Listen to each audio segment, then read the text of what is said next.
السلام علیکم۔ 6 کلاس کیسے ہیں آپ؟ امید ہے آپ سب خیریت سے ہوں گے۔ 6 کلاس ہم لوگ سبق توحید کی پڑھائی کر چکے ہیں۔ آج ہم سبق توحید کی ورک شیٹ کریں گے۔ سب سے پہلا سوال ہے ورک شیٹ کا، توحید کا لفظی معنی و مفہوم بیان کیجیے۔ توحید کا لفظی معنی ہے ایک ماننا اور ایک جاننا۔ توحید کا اصطلاحی مفہوم اللہ تعالیٰ کو دل سے ایک ماننا اور زبان سے اس کا اقرار کرنا کہ وہ اکیلا ہے، اس کے علاوہ کوئی عبادت کے لائق نہیں، تمام مخلوق اپنے وجود کے لیے اس کی محتاج ہے، وہ کسی کا محتاج نہیں۔ سوال نمبر 2 ہے، توحید سے متعلق کسی ایک آیت قرآنی کا ترجمہ لکھیے۔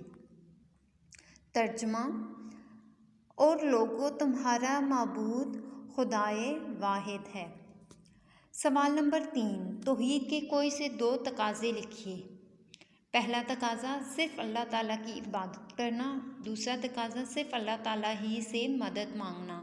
بچوں، آپ سوال نمبر 3 میں کوئی بھی اپنی مرضی سے تقاضے لکھ سکتے ہیں۔